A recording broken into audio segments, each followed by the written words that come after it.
هذا النور شفاء صدور فاض وعطر كل لسان وهنا حلقات الصديق قلب.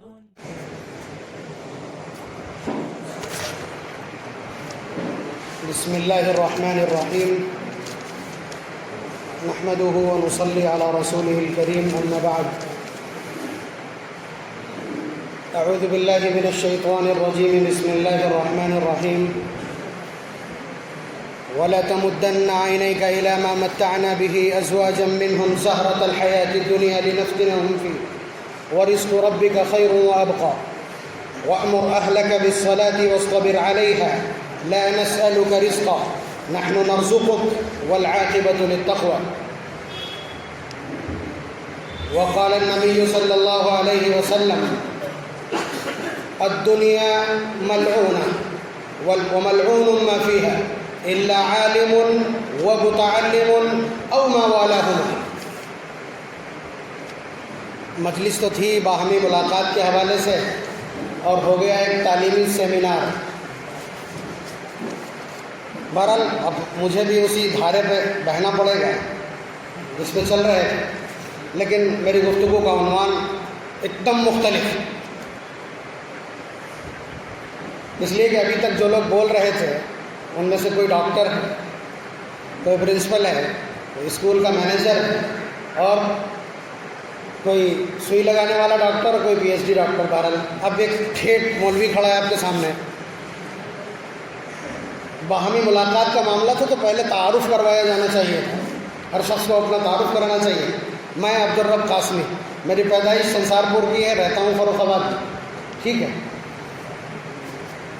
1414 یا 1993-94 میں ادارہ محمودیہ سے چہارم پڑھا تھا، اور میری جماعت شاید بڑی نامور جماعتوں میں سے، بڑے سینئرس بلکہ وہیں سے شروعاتی اوپر والے حذف کر دیے گئے. اوپر والی جماعت کے دو ہی لوگ، خالد صاحب اور مولانا حافظ الرحمان صاحب بیٹھے ہیں، بس دو ہی لوگ ہیں میرے خیال.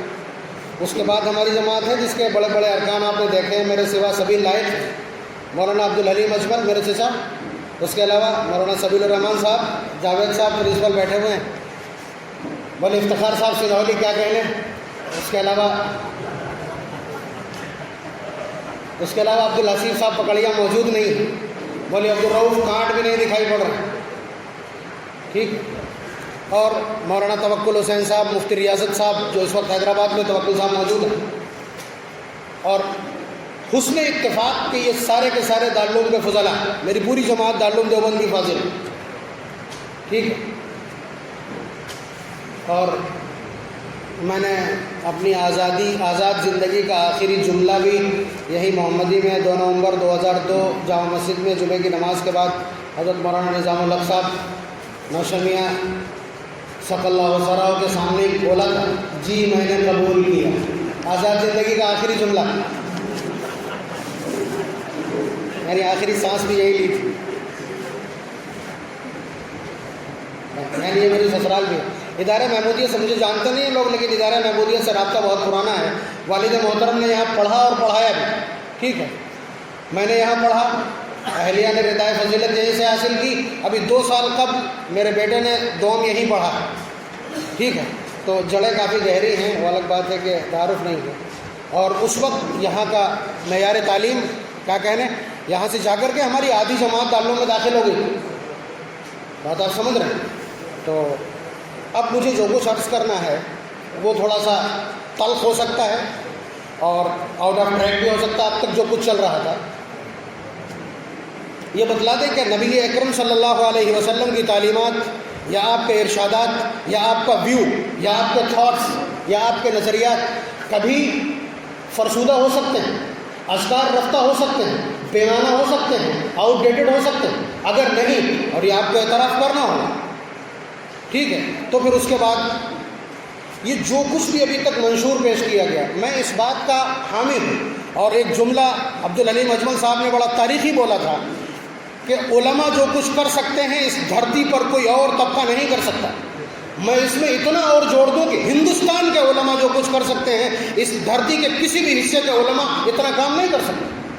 خالی آپ پروننسیشن کے اوپر چلے جائیں, تلفظ کے اوپر.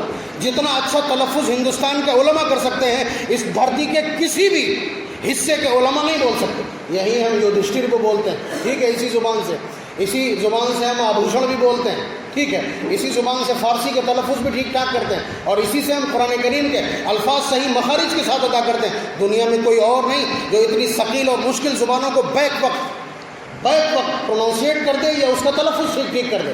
تو زبانوں کے اعتبار سے, لسانیات کے اعتبار سے کوئی برابری نہیں کر سکتا. اور جہاں تک ڈاکٹری کا تعلق ہے تو دنیا میں جتنے بھی امراض پائے جاتے ہیں ہندوستان ان کا سب سے بڑا مرکز ہے.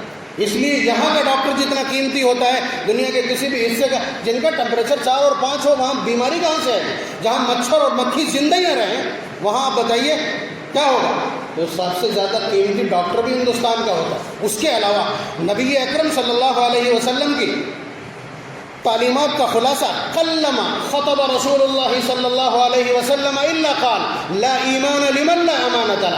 حضور کی کوئی تقریر ایسی نہیں جس میں حضور نے یہ جملہ نہ بولا ہو کہ جس کے پاس امانت نہیں اس کے پاس ایمان نہیں. اور آپ بتائیے ڈاکٹریٹ پورا ایمانیات کے اوپر یا امانت کے اوپر ڈیپینڈ کرتا ہے. یہ جتنے بھی معاملات ہیں, یہ جو بھی بزنس ہے, یا جتنے بھی مجالات ہیں جن میں کام کیا جا سکتا ہے, امانت سب سے پہلی ضرورت ہے. اور ایک عالم سے بہتر امانت کا مفہوم, دیانت کا مفہوم کوئی نہیں جانتا, ایک عالم سے بہتر. آپ بتائیے, اور وہ شخص جو مصلی پہ کھڑا ہے, وضو ہے یا نہیں ہے, اتحیات پڑھا یا نہیں پڑھا, اس نے تیسری چوتھی رکعت میں سورہ فاتحہ کی تلاوت کی یا نہیں کی, کوئی نہیں بتلا سکتا. یعنی اس کے جتنے بھی جابس ہیں, جتنی بھی ذمہ داریاں ہیں, وہ ساری کی ساری دیانت کی بڑی پریکشا ہے, بڑا امتحان ہے, اور پوری زندگی اس کی دیانت پر ڈیپینڈ کرتی ہے. وضو ٹوٹ گیا یا کوئی چیز چھوٹ گئی, اس نے سجدہ صحیح کیا یا نہیں کیا, نماز ہوئی یا نہیں ہوئی, ان ساری چیزوں کا لحاظ کر کے اتنا زبردست امانت اور دیانت کا سبق ایک عالم پڑھتا ہے کہ اس کی برابری اس کائنات میں کم از کم کوئی نہیں کر سکتا.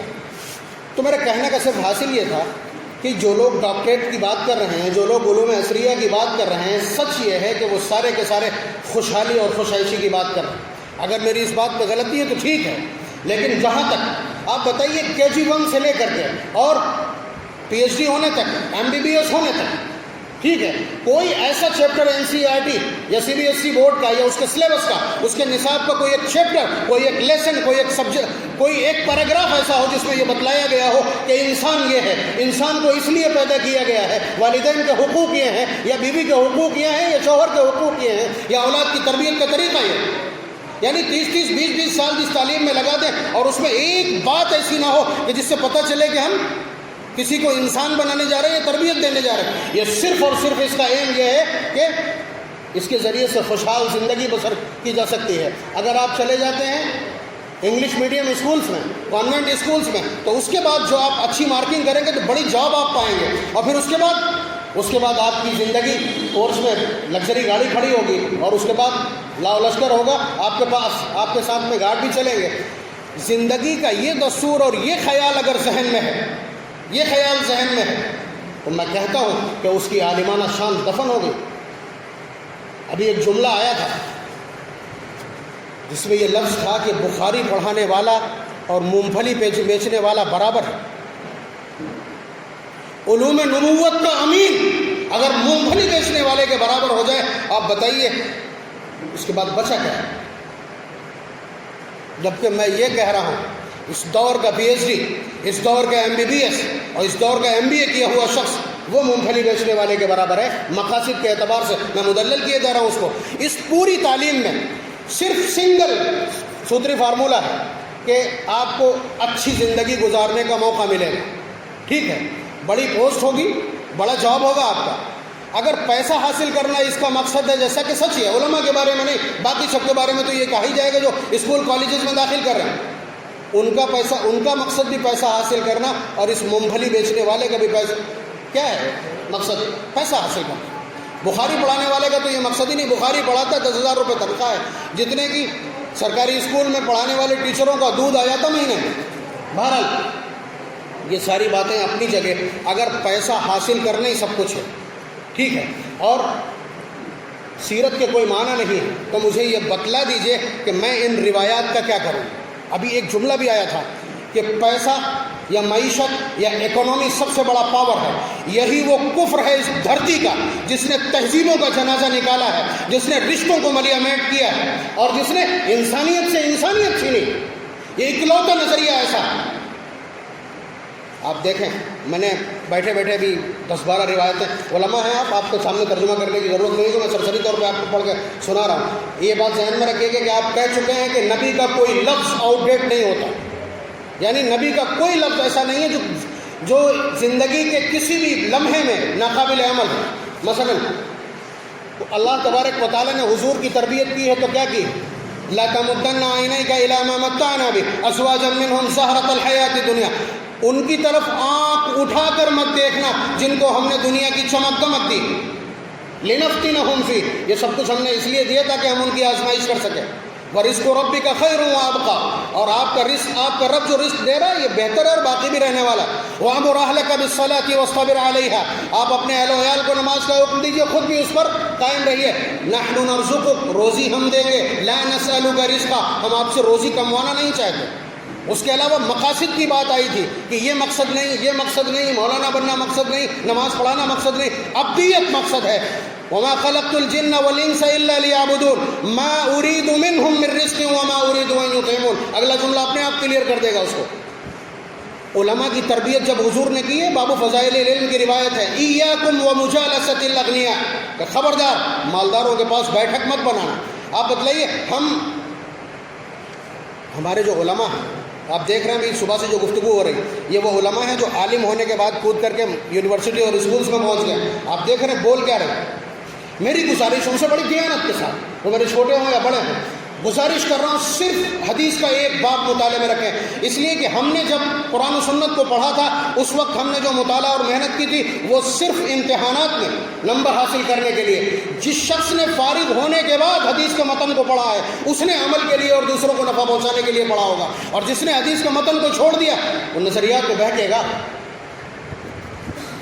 کتاب الرقاق، باب فضل الفقر وما كان من عيش النبی صلی اللہ علیہ وسلم. میں گزارش کرتا ہوں ہاتھ جوڑ کر کے کہ وہ لوگ اس بات کو، مشکات کے اس بات کو صرف اپنے مطالعے میں رکھیں، اور اس کے بعد انشاءاللہ ان کے نظریات میں وہ توازن پیدا ہوگا جو امت کے لیے بڑے نفع کا سبب بنے گا. ان کی تحریکات قابل تسلیم ہیں اور قابل سب تحسین، لیکن بالکل اس طرح سے کہ ان کے ایک لفظ سے یہ پتہ نہیں چلتا کہ ہمارے لیے دنیا اہم ہے یا آخرت. اتنا یاد رکھیے گا، الکیس من دان نفسہ. آپ کتنے بڑے ہوشیار ہو جائیں، کتنے انٹلیکچوئل کہلائیں، کتنے بڑے دانشور اور کتنے بڑے روشن خیال کہلائیں، لیکن نبی کی فہرست میں اگر آپ ہوشیار اور دانش مند ہیں تبھی آپ دانش مند ہیں، اس لیے کہ آپ نبوت کو ریپرزینٹیٹ کرتے ہیں، آپ نبی کے وارث ہیں اور نبی کے نائب ہیں.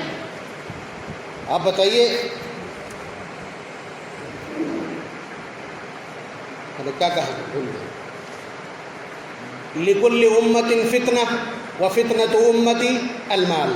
ٹھیک، اول صلاح هذه الامہ الیقین والزہد. ترک دنیا جب پیدا ہوگا تو یہ بنیاد ہوگی صلاح کی. اس امت کی صلاح دنیا کے ترک سے پیدا ہوگی. واول فسادها الحرص والعمل. جب تک حرص اور عمل نہ ہو وہ یہ تانے بانے نہیں وجود میں آتے، اور وہی موجود ہیں. آپ سمجھ رہے ہیں؟ نبی اکرم صلی اللہ، ہم دیکھیے مسکنت کا رونا رو رہے ہیں. ابھی تنخواہوں کی بات تھی، حالانکہ میں بھی انہی میں سے ہوں، ایسی بات نہیں ہے، لیکن میں چاہتا یہ ہوں کہ نبی کی یہ تعلیمات بھی ہمارے تذکرے میں زندہ رہیں.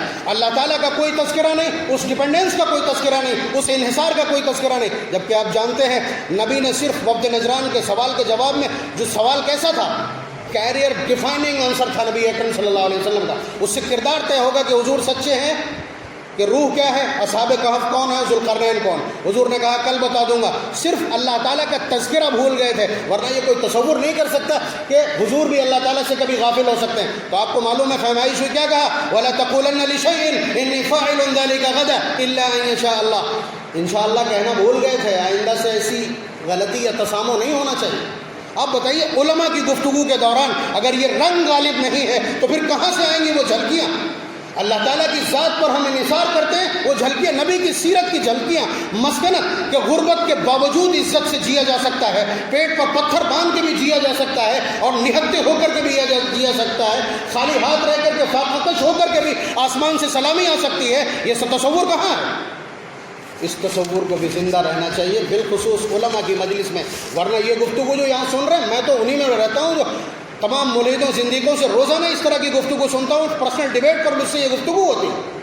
لیکن آپ بتائیے، علم کے ساتھ ساتھ، دین کے ساتھ ساتھ پھر ان عصری علوم کا تذکرہ اور بات اور اس کے منصوبے، تب مزہ آئے گا۔ اور یہ میں گزارش کر رہا ہوں، ہو سکتا ہے یہ سب کچھ بڑا تلخ ہو، میں غلطیوں کے لیے بتائیے پیشگی معذرت کر رہا ہوں یا جو بھی چاہے۔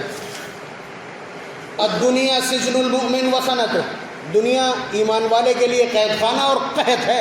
اذا فارق الدنیا فارق السجن، دنیا سے جب چلا جائے گا تو قید خانے سے آزاد ہو جائے گا۔ آپ بتائیے کہ ان الدنیا خلقت لکم، دنیا تمہارے لیے پیدا کی گئی، وانکم خلقتم للآخرہ، تمہیں آخرت کے لیے پیدا کیے، تیاری کے لیے۔ تو یہ تیاری اس میں کہیں نہ کہیں موجود رہنا چاہیے۔ میرا اصرار صرف یہ ہے کہ اس پوری گفتگو کے دوران علماء کے بیچ بیٹھیں۔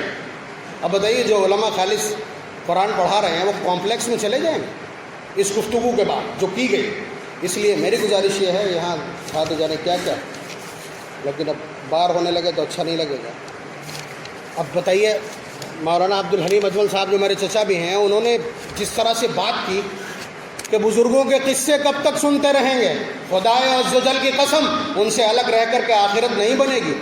وہ دنیا بنانے کی بات کر کے نندی گپتا ان کے لیے آئیڈیل ہو سکتا ہے، ہمارے لیے آج بھی قاسم نانوتوی آئیڈیل اور کل قیامت تک ہے، اس لیے کہ وہ ہم کو آخرت کی تیاری۔ بے شک دنیا میں عیش کے ساتھ جینے کا آپ کو حق ہے، ٹھیک ہے۔